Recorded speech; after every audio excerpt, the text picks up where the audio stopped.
दोस्तों कुछ दिन पहले आप लोगों के लिए ये वीडियो बनाई थी जिसके अंदर मैंने आपको 25 most important competency based questions कराने का आप लोगों से वादा किया था और इसके अंदर मैंने कोऑर्डिनेट ज्योमेट्री चैप्टर तक के कॉम्पिटेंसी बेस्ड क्वेश्चन करवा दिए थे। कैसे क्वेश्चन जो कि बहुत एक्सपेक्टेड है कि आपके फाइनल एग्जाम बोर्ड एग्जाम में पूछे जाए, उसी को आगे बढ़ाते हुए और उसी वादे को पूरा करने के लिए मैं आज की यह वीडियो आपके लिए लेकर आ गया हूं। आज की इस वीडियो के अंदर हम आगे के जो चैप्टर आपके रह गए हैं उनके अंदर कैसे कैसे कॉम्पिटेंसी बेस्ड क्वेश्चन पूछे जा सकते हैं और उनको कैसे आपको सॉल्व करना है ये मैं आपको बताऊंगा। तो अगर आपने ये वीडियो नहीं देखी जाके देख लेना और आज की वीडियो देख लोगे तो बहुत ही आप धन्य हो जाओगे। नॉलेज भरपूर आपको मिलने वाली है और सीखने और करने का तरीका भी। तो आइए शुरू करते हैं आज की वीडियो। स्वागत है आप सभी का आपके फेवरेट चैनल डियर सर में।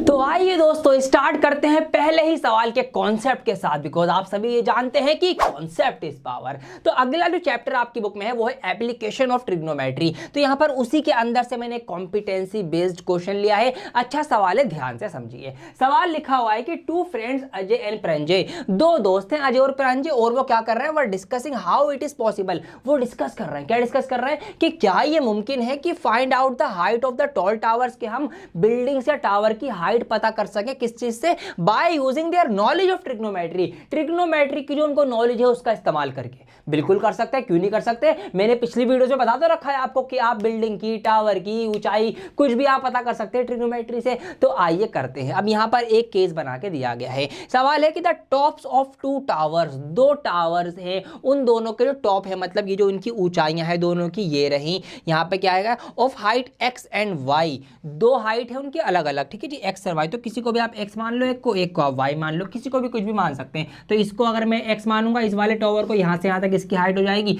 तो इस वाले टावर की यहां से यहां तक जो पूरी हाइट है इसको मैं वाई मान लूंगा। ये मैंने मान लिया, ठीक है जी। एक ग्राउंड पे खड़े हुए हैं तो यहां पर इस चीज को हम इनका ग्राउंड कंसीडर कर सकते हैं कि भैया इस जगह पर ये लेट्स सपोज खड़े हुए हैं। Subtended angle of 30 degree and 60 degree respectively. ये वर्ड का बड़ा खेल है, रेस्पेक्टिवली। अगर आपने इस पे ध्यान नहीं दिया तो आप सवाल गलत कर सकते हैं। कैसे गलत कर सकते हैं बताता हूं, ध्यान से देखो। इस वर्ड का मतलब होता है जिसकी बात पहले है उसकी बात पहले, मतलब पहले वाली चीज पहले के लिए, दूसरी वाली चीज दूसरे के लिए। देखिए यहां पर 30 डिग्री पहले लिखा हुआ है और यहां पर x पहले लिखा हुआ है। इसका मतलब कि जो x वाली बिल्डिंग है ये 30 डिग्री का एंगल बना रही है। कई बार बच्चे इसको आगे पीछे कर देते हैं। अगर आप 60 डिग्री का एंगल बनवा देंगे x बिल्डिंग से, सवाल गलत, पूरा का पूरा नंबर कट जाएंगे सारे के सारे, भले ही 4 नंबर में क्यों ना पूछा गया हो, ठीक है जी। तो इन बातों का आपको ध्यान रखना है। तो अब यहाँ पर थोड़ा सा स्पेस कम है इनके बीच में, मैं अलग से ये पूरा जो डायग्राम आपको बना के दिखाता हूँ। तो दो टावर है हमारे पास, ये हमारे पास छोटा वाला है, लेट सपोज ये आ गया आपके पास, ठीक है जी, और ये आपके पास बड़ा वाला टावर है, ये आ गया यहाँ पर, ठीक है।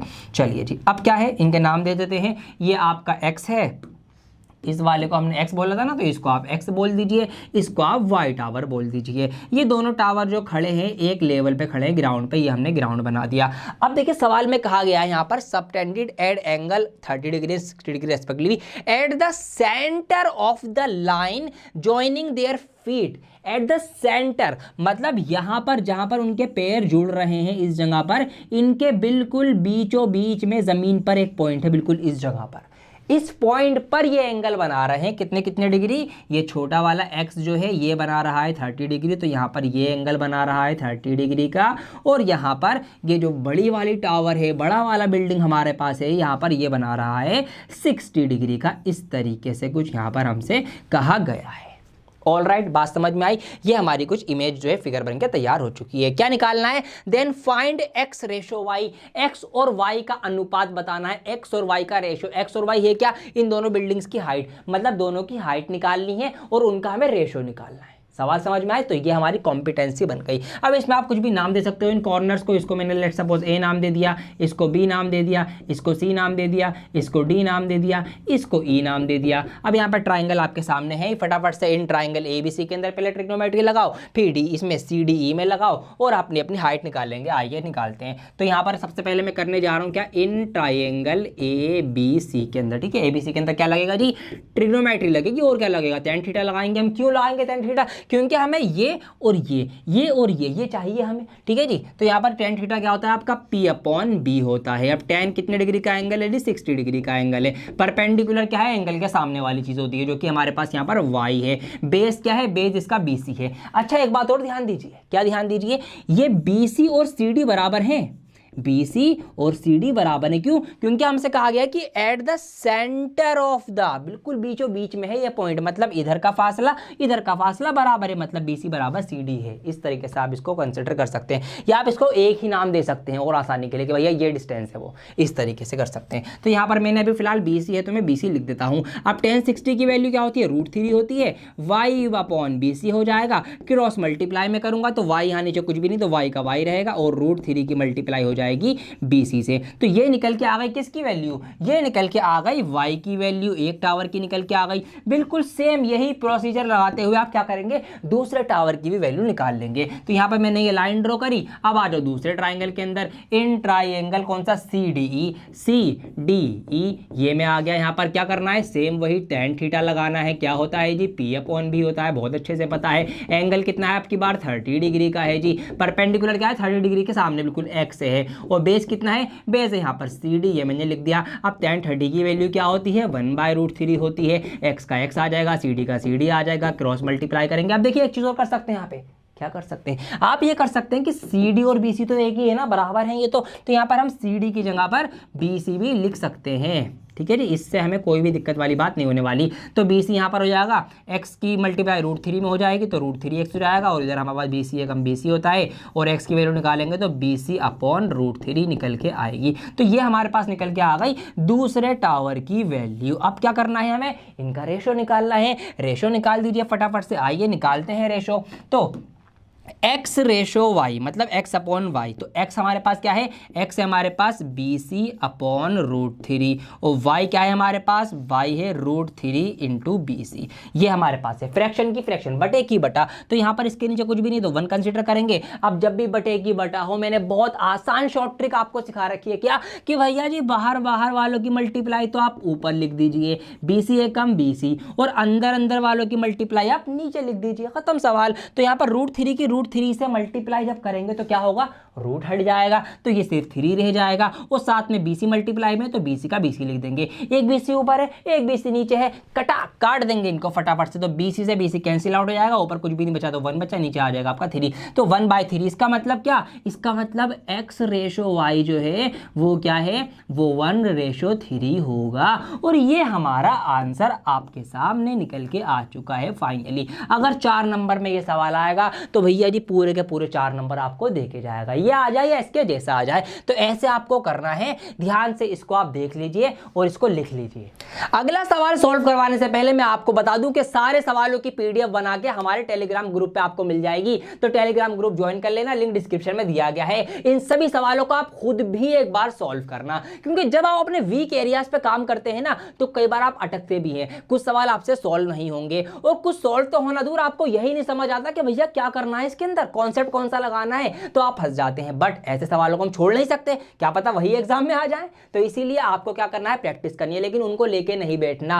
अब ऐसे में आपको जरूरत लगती है घर पे ही कि कोई ऐसा टीचर मुझे मिल जाए, या फिर कुछ ऐसा सॉल्यूशन मिल जाए कि मुझे उन सवालों को समझने में आसानी हो, जो मुझे वो सवाल समझा दे। तो इसका सॉल्यूशन भी मैं आपको बता देता हूं दोस्तों। इसका सॉल्यूशन है फिलो ऐप।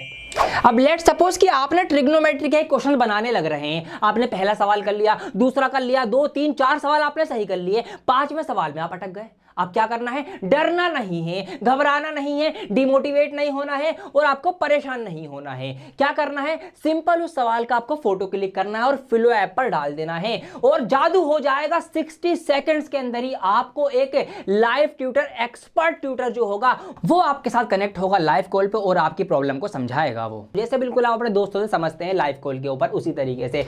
जब तक आपका दिल ना भरे, जब तक आपकी प्रॉब्लम सॉल्व ना हो, आप उनसे बिल्कुल पूछ सकते हैं, क्योंकि 1-on-1 सेशन क्वेश्चन होगा वहां पर, और अगर आपको उनका समझाने का तरीका अच्छा लगे तो आप उनको फेवरेट में मार्क भी कर लीजिए, फिर आगे से वही लाइव कॉल पे आ जाया करेंगे। तो बहुत फायदा उठाना है आपको इस एप्लीकेशन का। आप इन दिनों में प्रैक्टिस करने के बीच में अगर आप अटकते हैं तो फिलो एप्लीकेशन का लिंक इसी वीडियो के डिस्क्रिप्शन में आपके लिए दिया गया है, जाइए डाउनलोड कीजिए फिलो को, और अपने जो भी सवाल आप अटकते हैं वहां पर जाके पूछो, बेहिसाब फायदा उठाओ।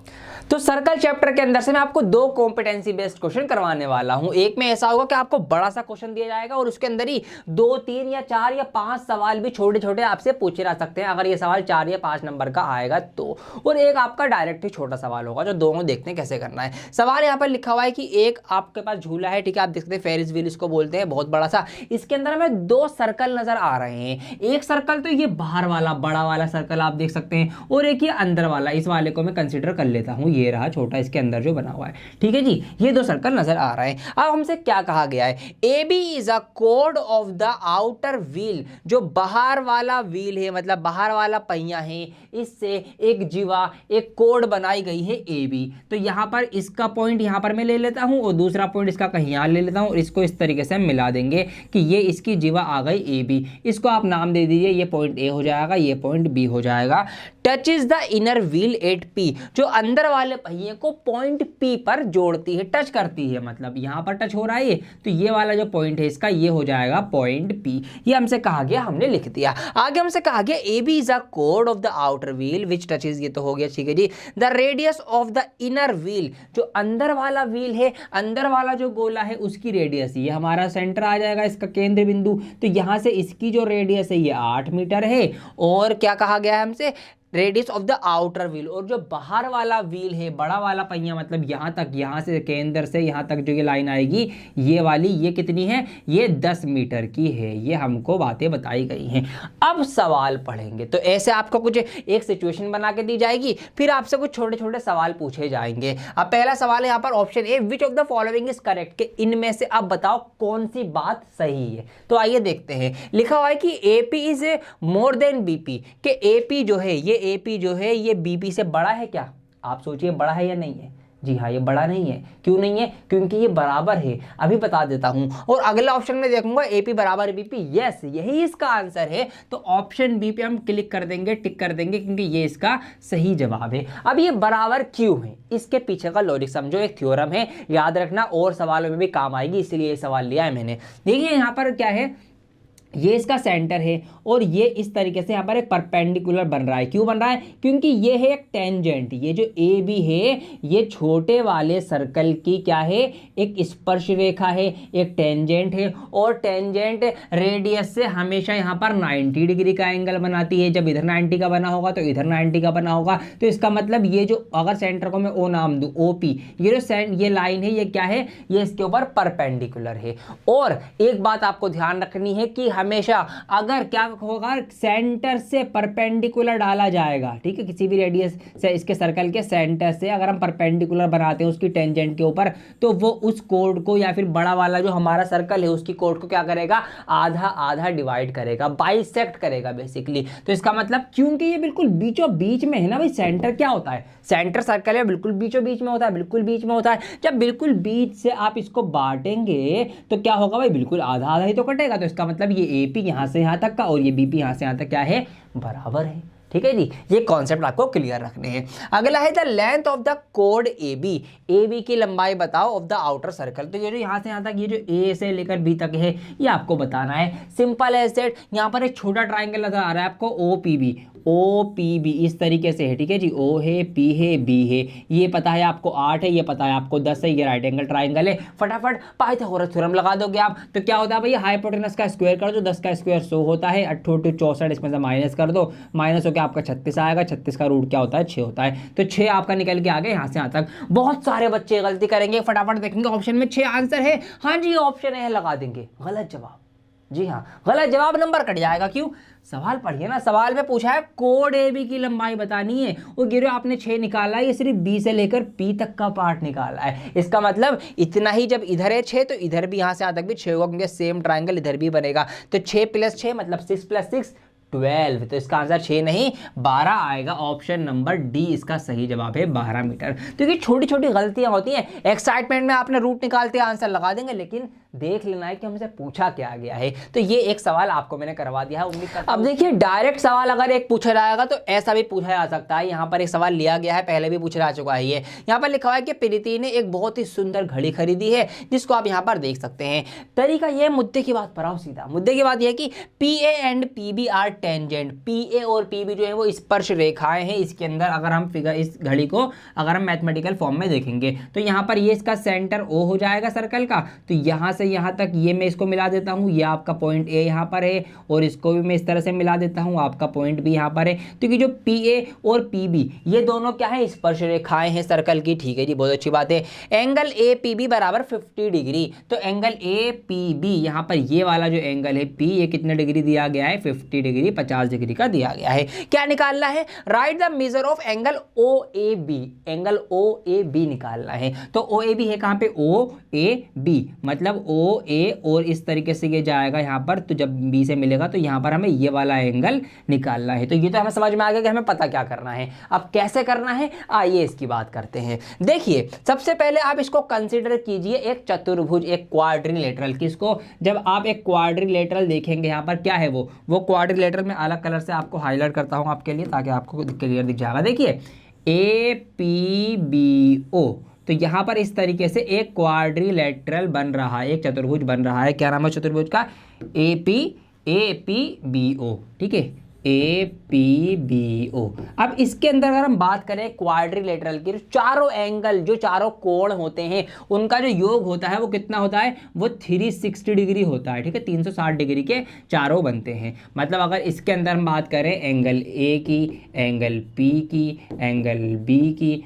और एंगल O की, तो चारों मिलके बनेंगे 360 डिग्री के। अब हमें एंगल P यहाँ पर पता है, और कौन सा पता है, और हमें यहाँ पर एंगल A और एंगल B पता है। क्यों पता है, क्योंकि हमें ये बात बहुत अच्छे से पता है कि टेंजेंट जो होती हैं वो रेडियस से क्या करती हैं, 90 डिग्री का एंगल बनाती हैं। जी हाँ, ये बात तो हमें पता है बहुत अच्छे से। तो इसका मतलब हमें ये दो एंगल भी पता है। तो ये वाला जैसे कि अगर 50 डिग्री का हमें पता है, ये 50 डिग्री का है, यहाँ पर ये इसकी रेडियस आ गई, ये टेंजेंट है तो यहाँ पर 90 डिग्री होगा, ये रेडियस आ गई, ये टेंजेंट है, यहाँ पर 90 डिग्री होगा। तो ये 90 डिग्री, ये 90 डिग्री। तो इस तरीके से एंगल A आपका 90 डिग्री का हो जाएगा, एंगल P आपका 50 डिग्री का है, एंगल B आपका 90 डिग्री का हो जाएगा। एंगल O, ये वाला एंगल जो है O वाला, ये हमें नहीं पता, तो इसको एंगल O ही रहने देंगे, और ये सब बराबर हो जाएंगे 360 डिग्री के, क्योंकि ये सब एक चतुर्भुज के अंदर, एक क्वाड्रिलेटरल के अंदर बने हुए हैं। अब इनको आप जोड़ लेंगे यहाँ पर इस तरीके से, तो आपका 9 9 180 हो जाएगा, और 8 5 13, तो 230 डिग्री आपका ये हो जाएगा सब मिलके,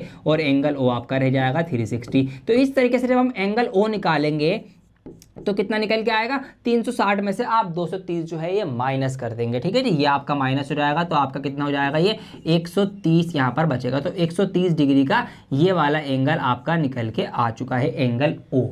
इतनी बात क्लियर हो गई, ठीक है। अब देखिए, अब सोचिए सवाल ये है कि हमें क्या निकालना था, हमें तो यहाँ से लेकर ये निकालना था, क्या, एंगल OAB, मतलब हमें ये वाला एंगल निकालना था, छोटा सा एंगल जो ये है। अब यहाँ पर एक ट्राइंगल की तरह देखो, तो जो चतुर्भुज हमने देख लिया। अब ट्राइंगल की फॉर्म में देखो, ये ट्राइंगल है AOB। तो इन ट्राइंगल AOB के अंदर क्या होगा, अब ट्राइंगल के एंगल कितने होते हैं, 180 डिग्री के होते हैं सारे, सबका अगर हम योग करेंगे, जोड़ करेंगे। तो यहाँ पर देखिए एक चीज़ और समझिए, ये इसकी रेडियस है, ये इसकी रेडियस है। रेडियस मतलब दोनों बराबर होंगी। जब दो साइड बराबर होती हैं तो कौन सा ट्राइंगल, आइसोसेलेस ट्राइंगल। और जब दो साइड्स बराबर होती हैं तो उनके सामने के एंगल भी बराबर होते हैं। तो इसका मतलब क्या है कि जितना एंगल A होगा उतना ही एंगल B होगा। तो अगर हम दोनों को x x मान लें तो कोई दिक्कत वाली बात नहीं, दोनों बराबर होंगे, because of its is an isosceles triangle. ठीक है जी, तो यहाँ पर angle A plus angle B plus angle C, angle C नहीं एंगल O है, तीनों मिलके 180 डिग्री के होंगे। एंगल A हमने इसको भी x मान लिया, इसको भी x मान लिया, सेम है तो हमने दोनों को x की जगह कंसिडर कर लिया। ये 130 आपका हो जाएगा इक्वल टू 180। अब x और x कितना हो जाएगा आपका, 2x हो जाएगा। 180 में से 130 माइनस करेंगे, कितना बचेगा आपका, 50 बचेगा। तो x की वैल्यू इस तरीके से 25 निकल के आ जाएगी। तो इसका मतलब एंगल A जो है हमारा कितने डिग्री का है, एंगल A बराबर है 25 डिग्री। तो ये पूरा लिखित में मैंने आपको कराया है। हालांकि माइंड में ही देख के इसका आंसर मुझे पता लग गया था कि 25 डिग्री होगा, क्योंकि सिर्फ सोचने का खेल है, बट आपको तो लिख के करना है ना। तो इस तरीके से आप लिख के एक एक चीज़, पहले आप क्वाड्रिलेटरल सॉल्व करेंगे, फिर आप ट्रायंगल सॉल्व करेंगे, लास्ट में अपना आंसर लेकर आएंगे। तो इस तरीके से आपको क्वेश्चन करना है, कोई भी फाइंड आउट वाला आ जाए तो। अगले चैप्टर के अंदर से अगला सवाल आ चुका है, यहाँ पर आप देख सकते हैं कॉम्पिटेंसी बेस्ड सवाल है, पूरा आपकी समझ का खेल है सारा। तो यहाँ पर लिखा हुआ है कि हम सबको पिज़्ज़ा खाना बहुत पसंद है, बच्चे तो बेहिसाब खाते हैं, ठीक है। पिज़्ज़ा से याद आया, एक शॉर्ट वीडियो बनाई थी मैंने, बहुत तगड़ी वायरल हुई थी, नहीं देखी हो देख लेना। तो यहाँ पर देखिए ये सब हमसे बातें कही गई हैं। यहाँ पर आते हैं मुद्दे की बात पे आओ। सबसे पहले consider 2 pizzas both of equal diameter normally 12 inches, ठीक है। हमने यहाँ पर 2 पिज़्ज़ा कंसिडर किए हैं और उन दोनों के ही डायमीटर कितने हैं, 12 इंच है, 12 इंच। इसका मतलब इन दोनों की जो रेडियस होगी, जो त्रिज्या होगी यहाँ से लेकर यहाँ तक की, ये कितनी होगी, ये आपकी कितनी होगी, 6 इंचेस होगी, ठीक है। इंच में है ना, हाँ। तो इसका मतलब ये है कि यहाँ से यहाँ तक का ये जो है फासला, ये 6 है, ये 6 है, यहाँ पर ये वाली चीज़ जो है। चलिए जी आगे बढ़ते हैं। द फर्स्ट पिज़्ज़ा मार्क्ड 1, पहले पिज़्ज़ा को हमने मार्क 1 कहा गया है, मतलब 1 नंबर दिया गया है, और दूसरे पिज़्ज़ा को हमने 2 नंबर दे दिया है। इस तरीके से हमने बोल दिया है। अच्छा, एक चीज़ का फर्क है इनमें, क्या कि पहले पिज़्ज़ा को ना 6 इक्वल पीसीज, मतलब 6 इक्वल स्लाइस, 6 इक्वल पार्ट्स बनाए गए, और जो दूसरा वाला हमारे पास पिज़्ज़ा है उसमें 8 इक्वल पार्ट्स में उसको तोड़ा गया है, बांटा गया है, फिर 8 स्लाइसेस बनाई गई है। इतनी बात क्लियर होती है। आप यहाँ पर देख भी सकते हैं, इसलिए मैंने यहाँ पर आपके लिए कलरफुल पिक्चर लगाई है, ढूंढ ढांड के बढ़िया, ताकि आपका सवाल के अंदर मजा बना रहे। आइए अब सवाल पढ़ते हैं। पूरा एक कॉम्पिटेंसी बेस्ड क्वेश्चन तैयार हो गया। अब कुछ सवाल आपको दिए जाएंगे, ठीक है। 4 नंबर का सवाल अगर आपका आएगा, इस तरह से आपको 4 ऑप्शन देखने को मिलेंगे, तो सॉल्व करेंगे 1 बाय 1। पहला ऑप्शन इसका, find the area of 1 slice in pizza. तो पिज़्ज़ा मार्क्ड 1, तो मार्क 1 वाले पे, इस वाले पे आओ, हमें क्या निकालना है, find the area of 1 slice. जो एक स्लाइस है, मतलब ये जो एक पार्ट आप देख रहे हैं, ये वाला जिसको मैं हाईलाइट करना चाहूँगा, मतलब इस एक पार्ट का यहाँ पर आपको क्या करना है, इस एक पार्ट का आपको निकालना है क्षेत्रफल, इसका आपको एरिया निकालना है। तो देखा जाए तो ये क्या है, ये क्या बन रहा है। अगर हम एक सर्कल के एक पार्ट का इस तरीके से एरिया निकालें तो ये क्या बनता है भैया, बता रखा था ना मैंने आपको कि अगर रेडियस से काटेंगे तो क्या बनेगा, ठीक है जी, और अगर कोड से काटेंगे तो क्या बनेगा। जब मैं सर्किल पढ़ा रहा था, जब मैंने आपको बताया था, याद होगा आपको, कमेंट करके जरूर बताना। यस, ये होता है सेक्टर, ठीक है। जब भी हम रेडियस से कोई पार्ट निकालते हैं सर्कल का, मतलब रेडियस की फॉर्म में काट कर, रेडियस के जगह से काट कर, ठीक है, तो वो आपका क्या होता है, वो आपका सेक्टर होता है। तो यहाँ पर हमें क्या निकालना है, बेसिकली एरिया ऑफ सेक्टर निकालना है, ठीक है जी। आइए निकालते हैं। अब कैसे निकालना है, तो इसको मैं थोड़ा सा एक काम करता हूँ, इसको मैं अब इसके ऊपर ही चढ़ा देता हूँ, साइड कर देता हूँ, क्योंकि इधर मैं सवाल सॉल्व करूँगा। चलिए जी, इसको भी हटा देते हैं। आइए पहले बात करते हैं क्वेश्चन नंबर ए की, मतलब इसका आंसर की। तो यहाँ पर ऑप्शन ए मैंने आंसर डाला। देखिए क्या निकालना है, एरिया ऑफ सेक्टर निकालना है। बेसिकली जो स्लाइस है, एरिया ऑफ 1 स्लाइस, ठीक है। स्लाइस जो है वो कैसी है, वो सेक्टर की फॉर्म में, तो सेक्टर का एरिया निकालना है, जो कि होता है theta divided by 360 degree multiply by pi r square, मतलब जो पूरा एरिया है उसमें से इतने एंगल का पार्ट, ठीक है जी। अब बात ये होती है कि सर जी इसमें एंगल कहाँ पर है। अगर हम एंगल की बात करें तो एंगल कहाँ है, क्या कितने डिग्री का एंगल है, कैसे पता लगेगा, ये आपको सोच के निकालना पड़ेगा। बहुत आसान है, क्यों, क्योंकि भैया जी पूरा जो गोला होता है, मतलब पूरा जो सर्कल होता है, वो कितने डिग्री का होता है, अंदर 360 डिग्री का होता है, ये बात हमको पता है। अब हमने कितनी स्लाइसेस करी हैं मार्क 1 में, कितनी करी है, 6 स्लाइस करी है टोटल। तो इसका मतलब इसको हम 6 से डिवाइड कर देंगे, 6 टुकड़े कर देंगे, तो 60 डिग्री। मतलब ये जो एक स्लाइस है ना, इस एक स्लाइस का यहाँ पर इस जगह पर एक स्लाइस का जो ये एंगल बन रहा है 60 डिग्री का बन रहा है, हर एक का 60 डिग्री का बन रहा है। तो इस तरीके से 6 स्लाइस का 60 डिग्री, 6 36, 360 पूरा हो गया। इसका मतलब 60 डिग्री का हमारे पास एंगल है। इतनी बात समझ में आ गई, ठीक है जी। तो थीटा हमारे पास कितना है, 60 डिग्री हम रखेंगे, नीचे 360 आ जाएगा फॉर्मूले के अकॉर्डिंग, मल्टीप्लाई बाय पाई का पाई में रहने दूंगा, और आर का स्क्वायर, आर कितनी है 12 इंच डायमीटर था, तो रेडियस इसकी 6 होगी, तो 6 × 6 हो जाएगा। सॉल्व कर लेंगे, क्या क्या कट सकता है, इस 0 से ये 0 कैंसिल आउट हो जाएगा, 6 से ये जाएगा 6 कम 6 से ये जाएगा 6 36, इस 6 से ये वाला 6 कट जाएगा, तो कुल मिला के क्या बचा हमारे पास 6 × पाई, 6 पाई, तो 6 पाई बचा। तो इसी को हम आंसर लिख देंगे, ठीक है। 6 पाई इंच में है तो इंच स्क्वायर लिख देंगे आप, इंचेस का स्क्वायर, ठीक है जी। तो ये आ गया। पाई में मैंने आंसर दिया है क्योंकि आपको पाई में इसमें दे रखा था, तो पाई में ही ऑप्शन में दे रखा था, इसलिए पाई में छोड़ देता हूं। तो ये आपका ऑप्शन नंबर ए हो चुका है, 6 पाई उसका एरिया निकल के आएगा। लगे हाथों ही इसका ऑप्शन नंबर बी देख लेंगे। अब अगला सवाल पढ़ेंगे, find the perimeter of the pizza slice shown in 1। तो पहले में जो ये पिज्जा की स्लाइस है, मतलब ये जो इतना पार्ट है, ये वाला पार्ट, इसका पेरीमीटर परिमाप निकालना है, मतलब इसकी ये बाउंड्री निकालनी है, ये और ये। अब अगर हम देखें तो ये और ये तो रेडियस है, मतलब ये 6 है, ये 6 है, ये तो हमें मिल गया जी 12। लेकिन हमें इसकी ये लेंथ निकालनी पड़ेगी, इसका जो ये चाप है, ये आर्क है, लेंथ ऑफ आर्क निकालनी पड़ेगी। जी हाँ, तो लेंथ ऑफ आर्क भी आपको निकालनी पड़ेगी। तो कैसे निकलेगा? पेरीमीटर निकालने के लिए हमको क्या क्या निकालना पड़ेगा स्लाइस का? हमको स्लाइस की दोनों साइड की रेडियस 2r प्लस उसकी लेंथ ऑफ आर्क, जो उसका चाप है, ये वाला हिस्सा जो है, ये वाला पार्ट, ठीक है जी। ये भी तो निकालना पड़ेगा ना लंबाई में, ये आएगा और ये आएगा, 3 चीज़ें आएंगी। तो दोनों चीज़ें और एक चीज़ ये। अब 2r, ठीक है जी।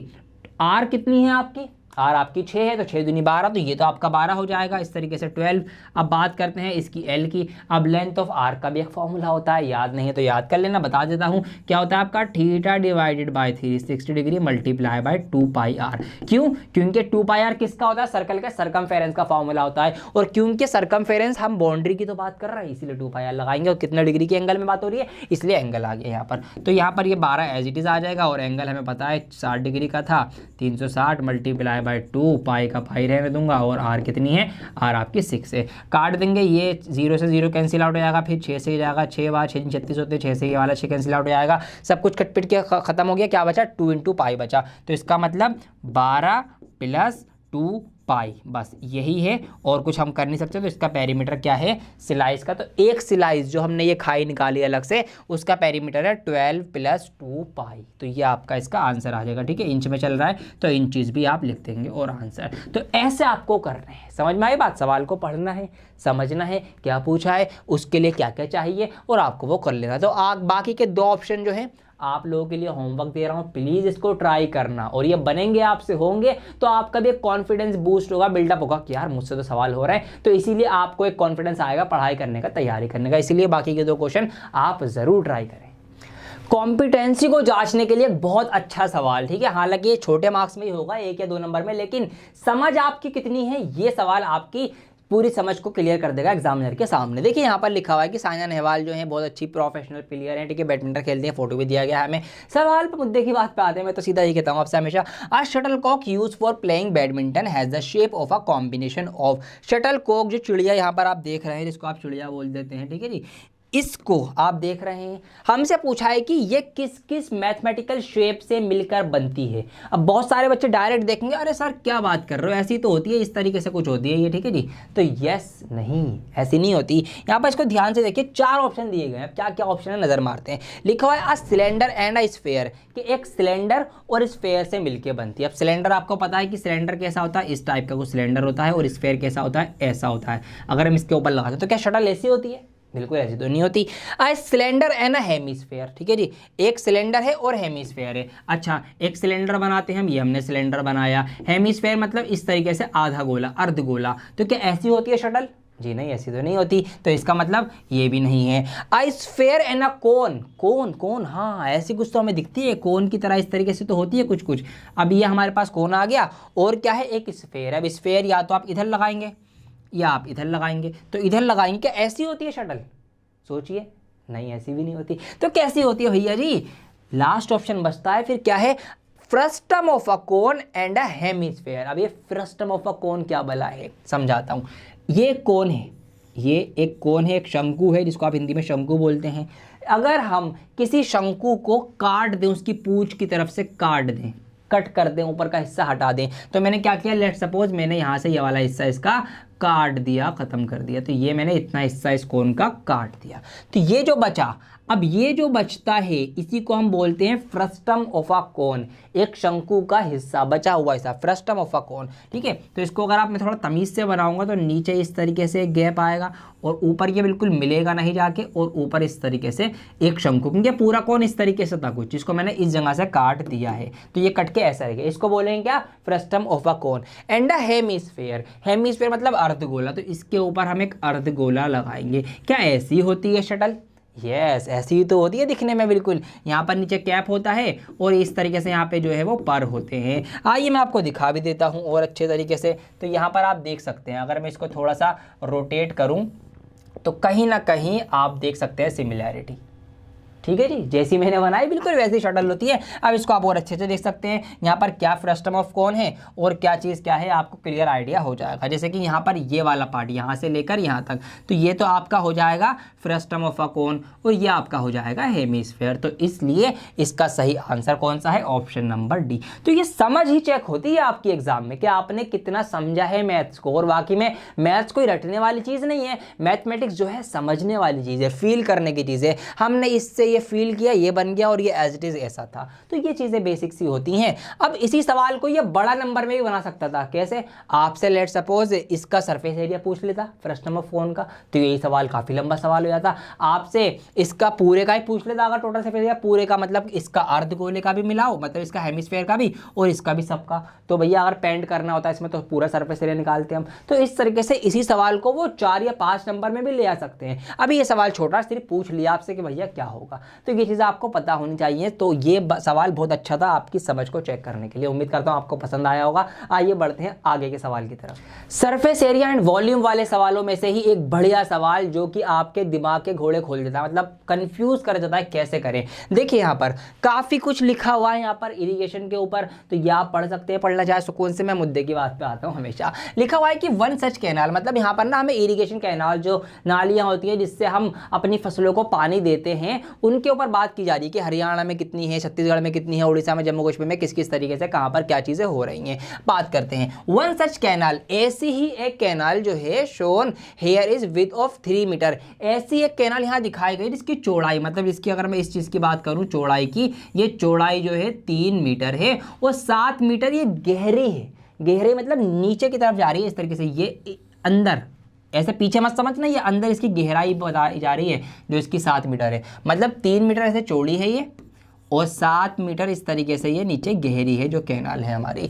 Through which water is flowing at a speed, हाँ जी स्पीड आ गई ना इसमें, इसीलिए घुमा देते हैं सवाल। Eight a speed of 72 kilometre per hour, और इसके अंदर पानी जो बहता है, मतलब पानी जो आगे तक जाता है खेतों में, उस पानी के बहने की रफ्तार है 72 किलोमीटर प्रति घंटा। मतलब 1 घंटे तक पानी बहेगा तो 72 किलोमीटर दूर तक पहुंच जाएगा, ये स्पीड दी गई है। अब सवाल क्या है, सवाल मैंने यहाँ पर नहीं लिया क्योंकि स्पेस नहीं था, तो ये वाली चीज़ तो हमारे काम की नहीं है। ठीक है, मेन ये वाली चीज काम की थी और इसके बाद सवाल आएगा। तो अब क्या करते हैं, फटाफट से टेक चेंज करते हैं और इसका सवाल लेते हैं। तो पहला सवाल जो इसका ऑप्शन है लिखा हुआ है the volume of water flowing through the canal in 1 second, कि 1 सेकेंड के अंदर जितना भी पानी बह जाएगा उतना कैनाल का वॉल्यूम निकालना है। मतलब वॉल्यूम ऑफ वाटर, हमें पानी का वॉल्यूम निकालना है कि कितना पानी 1 सेकेंड में बह जाएगा। समझ में आई बात, कि एक कैनाल में, उस कैनाल के अंदर कितना पानी 1 सेकंड में चला जाएगा, ये निकालना है। अब देखिए, अगर हम कैनाल की बात करें तो हमें क्या क्या दिया गया था, हमें दी गई थी उसकी चौड़ाई जो कि 3 मीटर थी, हमें दी गई थी उसकी गहराई जो कि कितनी थी, 7 मीटर थी। इतनी बात समझ में आती है आपको। अब बात करेंगे इसकी गहराई की, मतलब यह तो आपकी गहराई हो गई, यह आपकी चौड़ाई हो गई, मतलब इसकी लंबाई। लंबाई क्या है, बेसिकली ये कहाँ तक कैनाल जाएगी आगे, तो ये 1 सेकंड में जो पानी भरेगा ये वो होगा। समझ में आई बात, ये वो होगा, या जो पानी भरेगा 1 सेकंड के अंदर, तो पानी 1 सेकंड में कितना भरा, पहले ये चीज़ पता करते हैं। तो बेसिकली इस तरीके से देखा जाएगा ना, तो क्या बनेगा, ये एक क्यूबॉइड फॉर्म हो जाएगा। अगर आप देखेंगे इस तरीके से, ये लंबाई, ठीक है जी, मतलब ये चौड़ाई मान लो, लंबाई एक ही बात है, ये चौड़ाई हो गई नहर की, ये गहराई हो गई, और इधर ये पानी बहता हुआ जा रहा है। तो 1 सेकंड में जितना बहेगा तो इतने कुछ इस तरीके से कुछ एक क्यूबॉइड फॉर्म बन जाएगी। फिर इस क्यूबॉइड का हम वॉल्यूम निकाल लेंगे तो आंसर निकल के आ जाएगा। तो ऐसे सवालों में क्या होता है, क्यूबॉइड का वॉल्यूम निकलता है अगर लंबाई चौड़ाई दे रखी है, ये बात ध्यान रखना। ऐसे हो सकता है कि वो एक हाफ सर्कल, सेमी सर्कल दे दे, ठीक है जी, उसके अंदर ऐसी कोई नाली हो सकती है, तो वो चीज़ आपको ध्यान रखनी है, उसके अकॉर्डिंग फॉर्मूला लगता है। तो क्यूबॉइड का जो वॉल्यूम का फॉर्मूला होता है वो होता है लंबाई गुणा चौड़ाई गुणा ऊंचाई, मतलब L/B/, सिंपल सा फॉर्मूला है। बट हमें क्या है, हमें इसकी चौड़ाई पता है, हमें इसकी हाइट पता है कितनी ऊंची है कितनी गहरी है, हमें इसकी लेंथ नहीं पता लंबाई की कितनी लंबी, मतलब कहाँ तक पानी गया 1 सेकंड में, तो ये चीज़ निकालेंगे। तो पानी निकालना है हमको 1 सेकंड में कितने मीटर गया होगा। तो अभी पानी की जो स्पीड दे रखी है वो कैसी दे रखी थी हमें, 72 किलोमीटर प्रति घंटा। क्या दे रखी है हमें, 72 किलोमीटर प्रति घंटा दे रखी है। अब एक यूनिट बताता हूँ आपको चेंज करने का। कभी भी आपको किलोमीटर प्रति घंटा को क्या बनाना हो, आपको मीटर पर सेकंड में कन्वर्ट करना हो। किसमें? मीटर पर सेकंड में आपको कन्वर्ट करना हो। तो क्या करेंगे आप, सिंपल एज इट, जो भी आपका यूनिट है, ठीक है, जो भी आपका किलोमीटर वाला यूनिट है, किलोमीटर प्रति घंटा वाला, उसकी मल्टीप्लाई कर देंगे। किस चीज़ से मल्टीप्लाई कर देंगे? मल्टीप्लाई कर देंगे उसकी 5/18 से। जी हाँ, किससे?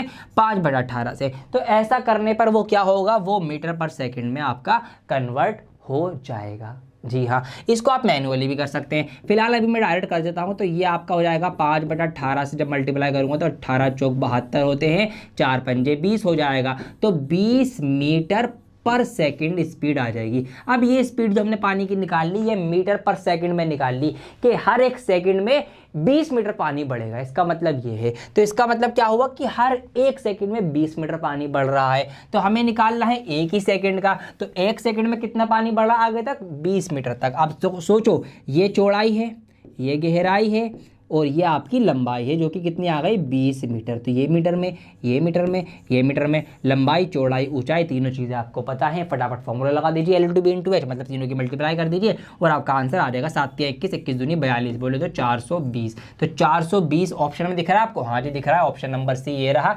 तो यहाँ पर ऑप्शन नंबर सी जो है, इसको आप सही आंसर लगा देंगे, 420 मीटर क्यूब। ठीक है जी, ये आपका आंसर आ गया कि एक सेकंड में जो पानी का वॉल्यूम होगा वो इतना होगा, 420 मीटर क्यूब। ये बात आपको ध्यान रखनी है। अच्छा चलो, मुझसे रहा नहीं जा रहा, पता नहीं क्यों, मैं आपको बता ही दूं कि भैया ये किलोमीटर वाला फंडा क्या था। हालांकि मैंने आपको डायरेक्ट बता दिया, बट मुझसे नहीं रहा जा रहा, मैं आपको बता देता हूँ। अगर आपको समझना है तो वीडियो देखते रहो, अदरवाइज आप स्किप करके आगे अगले सवाल के ऊपर बढ़ सकते हो। देखिए 72 जो है वो किलोमीटर प्रति घंटा है। ठीक है, अगर हम इसको मीटर पर सेकंड बनाएंगे तो 72 किलोमीटर को मीटर बनाने के लिए हमें क्या करना पड़ेगा? इसकी 1000 से मल्टीप्लाई करनी पड़ेगी। तो ये 72,000 मीटर हो जाएंगे। और घंटे को सेकंड बनाने के लिए 1 घंटे को हम मिनट में कन्वर्ट करेंगे 60 से मल्टीप्लाई, और फिर सेकंड में कन्वर्ट करने के लिए 60 से मल्टीप्लाई। तो 72 किलोमीटर प्रति घंटा को, 72 को हमने मीटर में बनाया, 72,000 मीटर हो गए। 1 घंटे को सेकंड में बनाया तो 6×3600 सेकंड हो जाएंगे आपके। इसको अगर हम सॉल्व करेंगे तो ऊपर आपके पास है 72,000 और नीचे आपके पास है 3600। इस तरीके से आपका ये हो जाएगा। काटेंगे इसको, 2 0 से 2 0 आपके कैंसिल आउट हो जाएंगे। और इस तरीके से इसको आप काटेंगे तो 36 दूनी आपके कितने हो जाएंगे? ये आपका कितना हो जाएगा? 36 दूनी 72 हो जाएंगे आपके। यहाँ 36 दूनी 72, एक आपके पास 20 आ जाएगा, सिंपल एज इट। तो इस तरीके से वो स्पीड जो है कन्वर्ट हुई है। तो बेसिकली इसी की शॉर्ट ट्रिक हमने निकाल रखी है कि हम डायरेक्ट क्या कर देते हैं, उसकी 5/18 से मल्टीप्लाई करा देते हैं, तो हमें ये सारी कैलकुलेशन नहीं करनी पड़ती। इसीलिए वो कैलकुलेशन जो है हमने बनाई है। वो कैलकुलेशन कहाँ से बनी है? वो बेसिकली बनी है इस 1000 से और इस 3600 से। तो इस तरीके से इनको डिवाइड करके वो आता है। तो उम्मीद करता हूँ आपको वो कन्वर्जन भी समझ में आ गया होगा और आपको आपका आंसर भी समझ में आ गया होगा। वीडियो में आगे बढ़ते बढ़ते हम स्टैटिस्टिक्स चैप्टर्स तक पहुंच चुके हैं, जो कि इंपॉर्टेंट सवाल हैं। आपको मीन, मीडियन, मोड तीनों ही निकालने पड़ेंगे, ये बात तो लिख के ले लो आप। अब इनका सवाल चेंज हो सकते हैं। एक सवाल आपका 1 मार्क में हो सकता है, एक 2 नंबर में, एक 4 नंबर में। तो इस तरीके से 3 सवाल आपको तीनों सेक्शन में देखने को मिलेंगे और तीनों ही चीजें आपको कहीं ना कहीं निकलवाई जाएंगी। तो आपको तीनों चीजें निकालना आनी चाहिए। अब यहाँ पर मीडियन निकालना है बेसिकली इस क्वेश्चन का, लेकिन वो भी अलग टाइप का क्वेश्चन है। क्यों? लेस देन वाला है, कंफ्यूज हो जाते हैं आप, इसीलिए मैंने ये लिया है। कैसे करना है आइए देखते हैं। तो यहाँ पर 200 फैमिलीज हैं हमारे पास, उनका हमें कुछ डेटा दे रखा है, मंथली एक्सपेंडिचर। देखिए लेस देन वाले में एक चीज आप ये समझिए कि यहाँ पर लिखा हुआ है लेस देन 2000, मतलब 2000 से कम जिनका खर्चा है वो कितनी फैमिलीज हैं? 10 फैमिलीज हैं। अब लेस देन 3000 से कम कितना है? 27 है। अब समझने वाली बात ये है कि इन 27 के अंदर ना ये 10 भी इंक्लूड होता है पहले से ही। क्यों? क्योंकि देखिए लेस देन 3000 का मतलब क्या है कि 3000 से कम, मतलब जिनका खर्चा 3000 रुपये से कम है। तो 3000 से कम वाले में 2000 वाली तो खुद ही आ जाएंगी ना। 3000 से कम मतलब जिसका भी 3000 से कम है, 2500, 2200, 2000 सब आ जाएंगे। इसका मतलब इन 27 में ये 10 फैमिलियां भी शामिल हैं। तो लेस देन वाले में ये चीज़ ध्यान रखनी है कि ऊपर वाला नंबर शामिल होता है अगले नंबर में। ऐसे आप देख सकते हैं। अब बात कही जा रही है कि अगर लेस देन 10,000 मतलब जिनका 10,000 रुपये से कम खर्चा, तो 10,000 में कम में ये सब आ गई, क्योंकि 10,000 से कम 2000 भी 10,000 से कम है, ये भी कम है, ये भी कम है, ये भी कम है, ये भी कम है। तो इसका मतलब ये सारी ही सारी इसके अंदर आ जाएंगे। तो देखिए ये फैमिली कितनी है? 200। इसका मतलब इस 200 में ये सारी की सारी फैमिलीज जुड़ी हुई हैं। और सवाल में हमसे कहा ही यही गया है कि भैया टोटल 200 फैमिलीज हैं, तो खाली 200 यहाँ तो नहीं हो सकती, है ना। इसका मतलब तो ये तो ऐसे सब जोड़ेंगे तो बहुत सारी हो जाएंगी। तो ये सवाल की पहचान है कि अगर हमारा ये नंबर सेम है, इसका मतलब ये कौन सा है, लेस देन वाला केस है। और ये क्या है फिर, ये क्यूम्युलेटिव फ्रीक्वेंसी है, CF है, जो जुड़ी हुई फ्रीक्वेंसीज होती हैं। तो हमें क्या निकालना है, हमें इसका ये CF दे रखा है, हमें ये बात क्लियर हो गई कि ये क्या है, ये इसकी क्यूम्युलेटिव फ्रीक्वेंसी है। तो हमें फ्रीक्वेंसी निकालनी है, इसका F निकालना है और इनका क्लास इंटरवल के लिए ये देखना है किससे किसके बीच में क्या क्या चीज़ें हैं। आइए बात करते हैं। तो यहाँ पर एक लाइन में बना देता हूँ, इसी टेबल के अंदर मैं सब कुछ करवा दूंगा, थोड़ी सी आसानी हो जाएगी मुझे भी, क्योंकि इधर मैं सवाल को सॉल्व करवा दूंगा। क्या निकालना है, हमें निकालनी है फ्रीक्वेंसी। कैसे निकालते हैं, आइए इसको मैं क्या करता हूँ, इसको मैं यहाँ से मिटा देता हूँ, इसको यहाँ से हटा देता हूँ मैं, ठीक है जी। काम, हाँ एक सेकंड, इसको मैं यहाँ से मिटा देता हूँ लेस देन को, क्योंकि हमें ये ख़त्म करना है, ये लेस देन वाला चक्कर ही हमें नहीं रखना भैया जी, टेंशन फ्री हो रहा है। तो ये सारे जो लेस देन हैं ये यहाँ से मिट जाएंगे इस तरीके से। चलिए जी अब बात करते हैं, देखिए यहाँ था लेस देन 3000 तक क्या उससे कम यहाँ पर है। तो अगर हम इसको देखें 3000 2000, तो एक हज़ार का यहाँ पर गैप चल रहा है लेस देन में। इसका मतलब हमें क्या करना है, हमें जो अपना इंटरवल रखना है वो रखना है 1000 वाला। मतलब 1000 से हम शुरू करेंगे, 1000 से 2000 वाले यहाँ आ गए, 10 फैमिली हैं। 2000 से 3000 वाली यहाँ आ गई। अब ये 27 नहीं है, जी हाँ, पहली फ्रीक्वेंसी सेम लिखी जाएगी। अब ये 27 नहीं है, हमें सिर्फ अब बताने जो 2000 से 3000 के बीच में है। टोटल 27 दे रखा है, लेकिन 10 जो है वो 1000 से 2000 वाले हैं। तो ये 10 इस 27 में से माइनस होगा, मतलब ऊपर वाली फ्रीक्वेंसी हम क्या करते हैं, माइनस करते हुए आ जाएंगे। तो जब हम 27 में से 10 माइनस करेंगे तो कितना आएगा आपका, 17 आएगा। तो 17 फैमिलीज ऐसी हैं जो 2000 से 3000 के बीच में है, और 10 फैमिली ऐसी हैं तो 1000 से 2000 के बीच में। इस तरीके से हम ये कह सकते हैं कि 3000 से कम में टोटल 27 फैमिली आती हैं। समझे बात, ऐसे इसका कॉन्सेप्ट आपको समझना होता है। तो इस तरीके से मैं धीरे धीरे क्या करता हूँ, थोड़ा साइज बड़ा करता हूँ इसका, और फटाफट से इन सारे ही लेस देन को हटा देता हूँ। 2 मिनट मुझे लगेंगे, ज़्यादा टाइम नहीं। इतने में आप चाहें तो वीडियो को लाइक करके चैनल को सब्सक्राइब कर सकते हैं अगर आपने अभी तक ना किया हो, ठीक है जी। तो फटाफट चेक कर लो, ये आपने नहीं किया तो कर लीजिए। इतने मेरा काम भी यहाँ पे हो चुका है। तो ये सारे के सारे लेस देन। अच्छा ये क्या करना है, आपको टेबल अलग से बनानी है अपनी नोटबुक में, ठीक है। ये तो मैं यहाँ पे कर रहा हूँ, आपको अलग से लिखना है। ये सब यहाँ पे मिट चुके हैं, ठीक है। तो 1000 का गैप रखते हुए यहाँ पे इनको लिख दूंगा। तो ये 2000 से 3000, अरे बाप रे, इसको छोटा भी तो करना पड़ेगा, ठीक है। तो ये आपका 3000 से 4000 वाली वो आ गई क्लास। ये आपकी 4000 से 5000, ये आपकी 5000 से 6000, ये आपकी 6000 से 7000, ये आपकी 7000 से 8000, ये आपकी 8000 से 9000, और ये आपकी 9000 से 10000, ठीक है जी। ये हमने क्लास इंटरवल बना लिया। अब इसको हम क्लास इंटरवल बोलेंगे, CI बोल सकते हैं आप आराम से, मैंने लिख भी दिया है यहाँ पर। अब फ्रीक्वेंसी आपको निकालनी है, तो फटाफट निकाल लेते हैं। एक ही ट्रिक लगानी है क्या, कि ऊपर वाली फ्रीक्वेंसी जो है, मतलब ऊपर वाला जो CF है वो नीचे वाले में से माइनस कर दो और आपकी फ्रीक्वेंसी निकलती चली जाएगी। देखिए आइए निकालते हैं। तो 46 में से 27 माइनस करेंगे आप, देखिए तो 16 में 7 जाएगा, 9 बचेगा यहाँ पर, ये आपका 19 हो जाएगा। इस तरीके से 15 में से आप 75 में से 46 माइनस करेंगे, तो हम यहाँ माइनस करेंगे तो 15 में से 6 जाएगा, 9 बचेगा, और ये आपका 29 हो जाएगा। यहाँ पे 5 का 5 0, 11 में से ये 40 आ जाएगा आपका। अब यहाँ पे आप माइनस कर देते तो ये आपका कितना आ जाएगा, 25 आ जाएगा। और यहाँ पे 25 ये माइनस कर दो, कितना, ये 2 और 3 23, और आपका ये अब कितना आ जाएगा 23 के बाद, हाँ ये आपका आ जाएगा दोबारा से 19, और ये आपका आ जाएगा 18। एक ट्रिक और है, क्या है, आप अगर माइनस करने प्रॉब्लम हो रही है तो प्लस करो। अब प्लस कैसे करेंगे समझाता हूं। आपको क्या करना है, आपको ऊपर वाली फ्रीक्वेंसी ही सोचनी है, और आपको ये देखना है कि नीचे वाला बनाने के लिए, मतलब फ्रीक्वेंसी कह रहा हूं CF, आपको नीचे वाली देखनी है, और आपको देखना है कि अगली फ्रीक्वेंसी या अगला CF जो है वो कितना ज्यादा है, या मैं पिछले वाले में कितना प्लस करूं कि मुझे अगला मिल जाए। तो आप ऐसे प्लस की फॉर्म में भी लेके आ सकते हो। जैसे कि यहाँ पे है 115, अब 115 में मैं 5 जोड़ूंगा 20 हो जाएगा, और 20 और 20 40, तो 20 और 5 कितने जोड़े, 25 जोड़े, तो 25 आ गया आपका। तो इस तरीके से आप जोड़ सकते हो। अब 140 में मैं कितने जोड़ूं कि 63 आ जाए, तो 140 में 10 जोड़ूंगा 50, 10 जोड़ूंगा 60, तो 20 जोड़ूंगा, फिर 3 जोड़ूंगा 23, तो 63 मिल जाएगा, तो 23 आ गया। तो ऐसे भी आपको सोचना है। इसी के अंदर मैं क्या करूंगा, 19 जोड़ूंगा तो 9 3 12 ये बन जाएगा, और फिर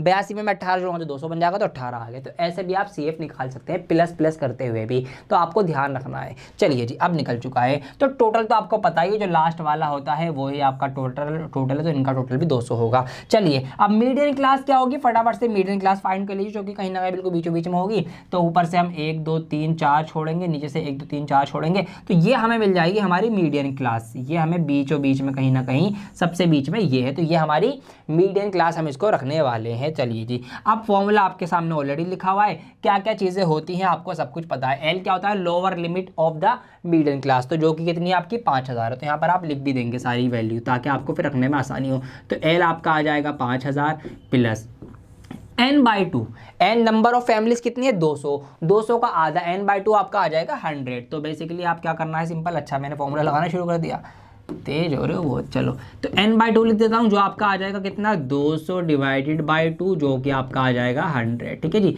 अब आपका क्या हो जाएगा CF।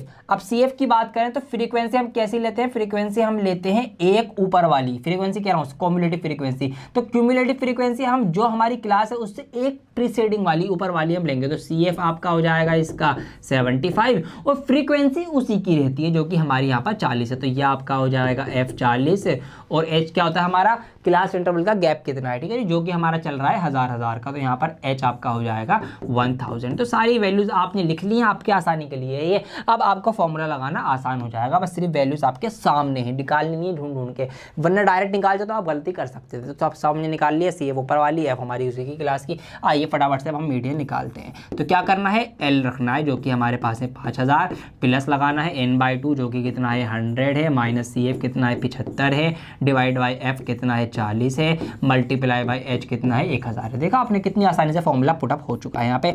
तो ये 5000 का 5000 एज इट इज रहेगा, यहाँ माइनस करो तो ये आपका हो जाएगा ऊपर 25 माइनस हो गया आएगा, नीचे आपका 40 आएगा, मल्टीप्लाई में 1000 है, कुछ डिवाइड करना हो कर दो, ये 1 0 से 1 0 चली जाएगी, 4 से ही चला जाएगा 25 बार, 25 25 25 पंजे कितने, मतलब 25 25 कितना होता है, 25 का जो स्क्वायर होता है आपका कितना होता है 625 होता है, और यहाँ पर हम जोड़ देंगे तो यह आपका आ जाएगा 5625, मतलब 56 25 आपका आंसर है। तो इसका मीडियन निकल के आ गया 56 25।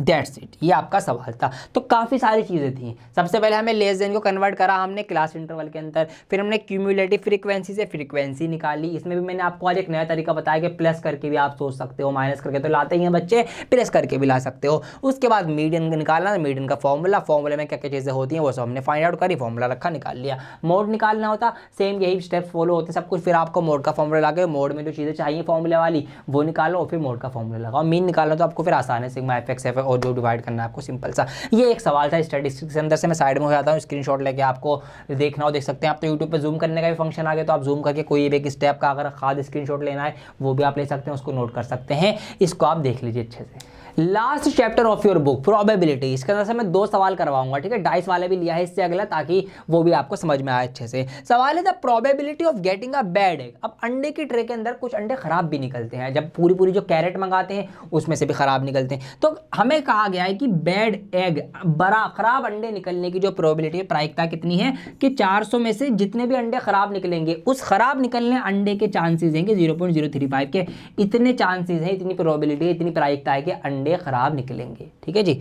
The number of bad eggs in the lot is, अब वो अंडे कितने खराब निकलेंगे ये बताना है, मतलब हमें नंबर ऑफ एग्स बताना है कि 400 में से कितने अंडे खराब निकलेंगे, मतलब ये जो प्रोबेबिलिटी है ये कितने अंडे खराब होने की है, ठीक है जी, हमें वो निकालना है। तो अब प्रोबेबिलिटी के, अभी प्रोबेबिलिटी अगर निकलवाई होती तो बहुत आसान था, आप कर देते, लेकिन प्रोबेबिलिटी नहीं निकलवाई, वो ऑलरेडी दे रखी है कि ये प्रोबेबिलिटी है। तो सवाल हमारा समझ में आ गया हमारे। अब प्रोबेबिलिटी की बात करें तो प्रोबेबिलिटी जो हमारी निकाली जाती है, जो प्रोबेबिलिटी हम निकालते हैं बेसिकली, वो किस तरीके से निकालते हैं, अगर आप निकालें, मैं लिख ही देता हूँ प्रोबेबिलिटी ऑफ बैड एग, ठीक है, डायरेक्ट लिख देता हूँ मैं, प्रोबेबिलिटी ऑफ बैड एग्स, ठीक है, खराब अंडों की प्रोबेबिलिटी। ऊपर हम क्या लिखते हैं, नीचे तो हम लिखते हैं total number of possible outcomes के, सारे अंडे टोटल कितने हो सकते हैं भाई, 400 अंडे हैं, तो नीचे हमारा क्या आ जाएगा 400 आ जाएगा, ये नीचे आ गया जी। ऊपर हम लिखते हैं फेवरेबल आउटकम्स के कितने अंडे खराब हो सकते हैं, वही तो निकालने हमें कितने हो सकते हैं, तो ये तो हमें नहीं पता, तो इसको हम लिख देंगे, क्या लिख देंगे, हमें पता ही नहीं हमें क्या लिखना है, तो यहाँ पर हम लिख देंगे बैड एग्स, ठीक है, नंबर ऑफ बैड एग्स, क्योंकि ये हमें पता नहीं है, यही तो हमें निकालने हैं। प्रोबेबिलिटी हमें दे रखी है, तो हम क्या करेंगे, इस प्रोबेबिलिटी की जगह प्रोबेबिलिटी लीजिएंगे, जो कि कितनी है प्रायिकता 0.035, ये है आपकी प्रायिकता। नंबर ऑफ बैड एग्स हमें निकालने हैं, जो कि हमें नहीं पता है।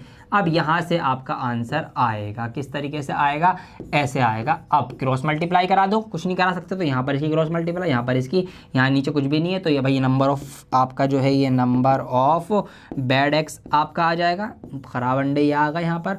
अब नंबर ऑफ में क्या करना है आपको, 400 की मल्टीप्लाई 0.035 से करा देनी है बस। अब ये छोटी सी मल्टीप्लाई है, ये करते आपका आंसर आ जाएगा। कैसे कर सकते हैं, शॉर्ट ट्रिक के साथ सीखो। यहाँ जो कि 2 0 लगे हैं, इन 2 0 लगने की वजह से क्या होगा, ये जो पॉइंट है ये 2 प्लेस आगे खिसक जाएगा, इधर आ जाएगा। तो ये पॉइंट आ जाएगा 0 3 का पार करता हुआ 3 और 5 के बीच में, तो ये 3.5 रह जाएगा। ठीक है जी, 2 0 की वजह से मल्टीप्लाई होने में 2 पॉइंट पहले पहुँच गया, 2 अंकों के बाद यहाँ पर आ गया आपका। अब इसकी मल्टीप्लाई कर दो, इसको 3.5 मत देखो, इसको क्या देखो, इसको आप देखो 35। ठीक है, 35 देखो, 35 चौक कितना होता है, 35 दूनी 70, 70 का डबल कर दो 140, तो 140 होता है आपका 35 चौक। अब इस एक पॉइंट की वजह से यहाँ पर एक पॉइंट आएगा एक के बाद, और पॉइंट के बाद 0 की कोई वैल्यू नहीं होती, तो इसको हटा दो, तो बेसिकली आपका कितना आ जाएगा, ये आ जाएगा 14। तो 14 अंडे जो हैं वो ख़राब निकलेंगे हर 400 अंडों में से, ये हमें निकालना है। ऑप्शन नंबर कौन सा है, ऑप्शन नंबर इसका बी था, एग्जाम्पलर का क्वेश्चन है इसलिए मैंने यहाँ पर लिया है। तो समझ में आया क्वेश्चन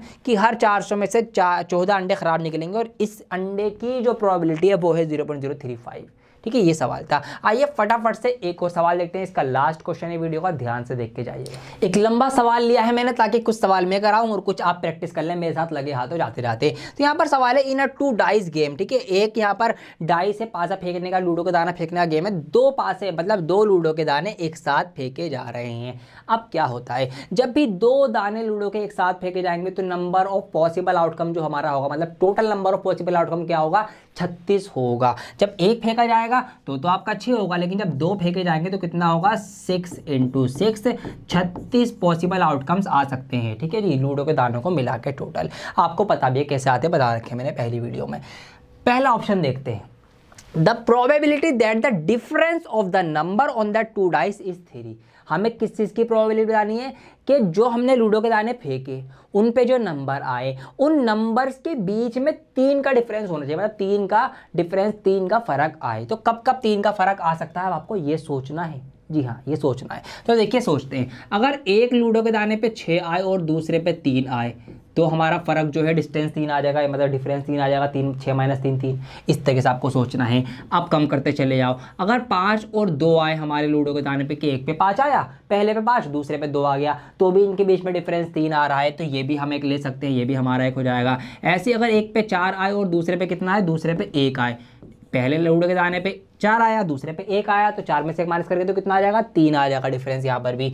अब क्या कर सकते हैं, बस और तो नहीं कर सकते, क्योंकि अगर हम इससे कम जाएंगे तो अगर एक पे 3 आया तो दूसरे पे 0 तो आ ही नहीं सकता, क्यों, क्योंकि लूडो के दाने पे 0 नहीं होता, तो इसका मतलब नहीं ले सकते। तो ये कंडीशन बन गई। अब इसी की वाइस वर्सा भी बनेगी, क्यों, अभी हमने माना है कि पहले लूडो के दाने पे 6 आया, मतलब पहले डाइस पे 6 आया। अब कंसिडर कर लो कि भैया दूसरे पे 6 आया, तो पहले पे 3 आया, दूसरे पे 6 आया, पहले पे 2 आया, दूसरे पे 5 आया, मतलब इसी के डिजिट्स को रिवर्स करके लिख देंगे हम। पहले पे 1 आया और दूसरे पे क्या आया, 4 आया, तो यहाँ पर भी तो क्या हो रहा है, डिफरेंस 3 ही है ना, तो बस ये आ गया। तो कितने आउटकम्स आ गए, 6 टोटल आउटकम्स आ गए, 1 2 3 4 5 6 के 6 बार ऐसा हो रहा है कि जब हम लूडो के दाने डाइस फेंक रहे हैं तो जो भी नंबर आ रहे हैं उन नंबर्स के बीच का डिफरेंस कितना है, 3 है, तो ये 6 है। प्रोबेबिलिटी निकालनी है, क्या होता है भैया, टोटल नीचे लिखे जाते हैं और जो हमारे फेवरेबल आउटकम्स होते हैं वो हमारे ऊपर आते हैं, तो डिवाइड कर देंगे, 6 × 6 6 × 36। ऑप्शन नंबर डी जो है आपको मिल चुका है। ऑल राइट, सोचने का खेल है, मजा आ रहा होगा आपको। इसमें भी यही है, सोचो मेरे साथ, सोचो क्या सोचना है, the probability that the number 5 will appear on at least 1 dice, कि नंबर 5 कम से कम एक डाइस पे तो हमें दिखे, कम से कम एक डाइस पे दिखे, ज़्यादा से ज़्यादा दोनों पे भी दिख सकता है, तो कम से कम एक डाइस, मतलब हम मान लेते हैं कि भैया पहले वाले पासे पे 5 आया, पहले पे हमेशा 5 आ रहा है, तो दूसरे पे 1 हो सकता है, पहले पे 5 आ रहा है, दूसरे पे 2 हो सकता है, पहले पे 5 आ रहा है, दूसरे पे 3 हो सकता है, कोई दिक्कत नहीं है, 5 आ रहा है, 4 हो सकता है, 5 आ रहा है, 5 हो सकता है, कोई दिक्कत नहीं है। ठीक है जी, और क्या, 5 आ रहा है, 6 हो सकता है, तो कम से कम एक बार तो होना चाहिए। यहाँ पर ये आ गया एक बार। अब क्या करना है, वही लूडो के दाने को रिवर्स कर दो। अभी हमने पहले पे 5 कंसीडर करा है, अब हो सकता है दूसरे वाले पे 5 आ रहा हो, ठीक है जी, इस तरह से। तो क्या हो जाएगा, अब 1 5 हो जाएगा। तो पहले पे 1 आ रहा है, दूसरे पे 5 आ रहा है, ठीक है, दूसरे पे 5 आ रहा है, दूसरे पे 5 आ रहा है, दूसरे वाले दाने पे 5 आ रहा है। अब यहाँ पे 5 5 तो लेने की जरूरत नहीं है, क्योंकि 5 5 तो हम ऑलरेडी ले चुके हैं दोनों पे 5, तो ये वाला काउंट नहीं होगा। ये मत कर देना कि दोबारा से दोनों में 5 ले लो कि दोनों में 5 5 आ रहा है। भैया लूडो का दाना आपने फेंका, दोनों में 5 आ गए, तो वो हम ले चुके हैं वो वाला केस, सिंपल एज दैट, दोबारा से नहीं लेंगे। तो यहाँ पर हमारा 6 आ रहा है, यहाँ पर हमारे पास 5 आ रहा है। तो इस तरीके से ये वो सारी कंडीशंस आ गई, हमने सोच ली जहां पर कम से कम एक बार हमें 5 दिख रहा है। इससे अलग और कोई कंडीशन नहीं बनेगी, मतलब लूडो के दाने आप फेंक के देख लेना, इसके अलावा कुछ और नंबर आ ही नहीं सकता जहां पर कम से कम एक बार 5 आपको देखने को मिलेगा। तो ये हमारे सारे वो पॉसिबल आउटकम्स है। तो कितने हैं काउंट कर लो, 1 2 3 4 5 6 और 6 7 8 9 10 11, तो 11 है। तो फेवरेबल आपके ये आ जाएंगे, टोटल नीचे आ जाएंगे आपके, तो 11/36 आपका आंसर हो जाएगा, जो कि आपका ऑप्शन नंबर बी दिख रहा है। तो यहाँ पर मैं बी को ही हाईलाइट कर देता हूँ अलग कलर से, और इनको भी लिखे रहने देता हूँ मैं, ताकि जब आप PDF देखो तो आपको क्लियर रहे अच्छा ये क्यों आया है। ठीक है जी, चलिए आगे बढ़ जाते हैं। अगला सोचिए, the probability that the number, मेरा काम हो चुका है, अभी आपका होमवर्क है, होमवर्क में मैं आपकी हेल्प कर रहा हूं। ठीक है, आइए सोचते हैं। The probability that the number 4 will not appear on either of the side, number 4 either of the side, कहीं भी नहीं होना चाहिए नंबर 4, मतलब नंबर 4 वाले जो भी हैं हटा दो। तो नंबर 4 वाले कितने होंगे, सोच लो, जिनमें भी 4 आ रहा होगा। देखिए एक तो यही होंगे, कौन से वाले होंगे कि भैया 4 पहले दाने पे आ रहा होगा, 4 1 4 2 4 3, ठीक है जी, 4 4 4 5 और 4 6, ये सारे इसमें सब में 4 आ रहा है, ये नहीं होना चाहिए, इनको हटाना है। और फिर क्या होता है भाई, दूसरे दाने पे 4 आ सकता है, तो दूसरे पे किस तरीके से आएगा, 1 4 1 2 4, ठीक है, 1 4 के बाद फिर पहले पे 2 आए, दूसरे पे 4 रहा, 3 4 4 4 हम ले चुके हैं ऑलरेडी, कहाँ गया, यहाँ पे है 4 4, अच्छा 4 4 मैंने 4 5 ही कर दिया था, 4 4 ले चुके हैं, तो 4 4 नहीं लेंगे, फिर यहाँ पे आपका हो जाएगा 4 5 3 4 और 4 4 हमारा इधर आ चुका है, तो इसकी ज़रूरत नहीं लेने की। तो हम क्या कर लेंगे फिर 5 4 और फिर हमारा हो जाएगा 6 4। तो ये आपके पॉसिबल आउटकम बन गए जिसमें भी 4 आ रहा है। अब इनको नहीं लेना, हमें क्या बताना था, probability that number 4 is not appear, भाई 4 ना दिख जाए हमें कहीं पर भी। तो ये वाले जो हैं जिसमें हमें 4 नजर आ रहा है, इन सबको माइनस कर दो। तो कितने, ये भी वही 6 5 11 हैं, 36 में से 11 हटा दो, तो कितने बचे आपके, 25 बचे। तो बाकी के 25 जो बचे, 25/36 जो है, फिर वो प्रोबेबिलिटी आपकी निकल के आ जाएगी, क्योंकि 4 हटा दिए हमने, जिसमें भी 4 आ सकता था वो सारी पॉसिबल हटा दी, उनके अलावा जो बचे वो 25 हो गए, और 25 में से हमारा ये आ जाएगा 36, तो टोटल होते हैं, तो ये आपका आ जाएगा। ऑप्शन नंबर डी देख लो फटाफट, the probability of getting the sum of the numbers appearing on the 2 dice, जो भी 2 लूडो के दाने हैं उन पे जो नंबर आ रहा है, उन नंबर्स का जोड़ 7 होना चाहिए। तो 7 कब कब हो सकता है, कि जब हमारे लूडो के दाने पे 6 और 1 आ जाए, जब 7 हो जाएगा, जब हमारे लूडो के दाने पे 5 और 2 आ जाए, जब 7 हो जाएगा, जब 4 और 3 आ जाए, जब 7 हो जाएगा, और जब आपका कितना आ जाए, 3 और कितना आ जाए, 3 और 4 आ जाए। तो दोबारा से वही कहानी घूम गई, 3 और 4 आ जाए, 7 हो जाएगा, फिर 2 और 5 आ जाए जब 7 हो जाएगा, और जब 1 और 6 आ रहा है जब 7 हो जाएगा। तो इन कंडीशन में लूडो के दानों पे का जो सब है, जो जोड़ है, वो 7 बनेगा। 6 और 7 5 2 7 4 3 7 3 4 7 2 5 7 1 6 7। तो ये कंडीशन होगा 1 2 3 4 5 6, तो 6 है ये, टोटल 36 होते ही आपको पता है कि 6 36 1/6, इसका भी आंसर आ जाएगा, ऑप्शन नंबर सी सही जवाब है। तो देखा आपने, ये है मज़ेदारी करने की कि आपके कॉन्सेप्ट्स क्लियर हैं। Total number of possible outcome 36 होते हैं, बस आपको भी सोचना है कि मुझे क्या लेना है, सवाल में मुझसे क्या लेने को कहा गया है और क्या चीज़ छोड़ने को कहा गया है। तो ये मैंने इसीलिए एक ही सवाल के 4 सवाल कर दिया। अगर 4 नंबर में कोई बड़ा सवाल आएगा, ऐसा आएगा, एक आपको कॉम्पिटेंसी बेस्ड क्वेश्चन दिया जाएगा और 4 सवाल दिए जाएंगे। तो अब आपका काम है इस PDF को डाउनलोड करके ये सारे सवाल खुद से भी एक बार सॉल्व कर लेना, छुप के, वीडियो मत देख के, खुद से सॉल्व करना। गलत होंगे, जी हाँ, आपसे गलत होंगे, फिर क्यों गलत हुए दोबारा वीडियो देख के समझ लेना क्या गलती करी आपने, फिर इनको सही कर लेना और प्रैक्टिस करना है। और प्रैक्टिस के बीच में अगर आप अटक जाओ, कोई प्रॉब्लम आ जाए, प्रॉब्लम सॉल्व ना कर पाओ, तो क्या करना है आपको, मैंने आपको वीडियो की स्टार्टिंग बता दिया था, फिलो एप्लीकेशन का आपको यूज करना है। तो एप्लीकेशन का लिंक इस वीडियो के डिस्क्रिप्शन में दिया गया है, उसको आप डाउनलोड कर लीजिए और अपनी प्रॉब्लम का सोल्यूशन आप फिलो ऐप पे क्वेश्चन को अपलोड करके वहां से लाइव टीचर से कनेक्ट करके ले सकते हैं। तो उसका भी आप भरपूर यूज करना आप शुरू कर दीजिए। कैसी लगी ये वीडियो, चैनल को सब्सक्राइब करके वीडियो को लाइक और शेयर करना जरूर कर दें, बिल्कुल ना भूलें। बहुत जल्द लौटूंगा एक और नई वीडियो के साथ, जब तक के लिए बने रहें DSR के साथ। जय हिंद।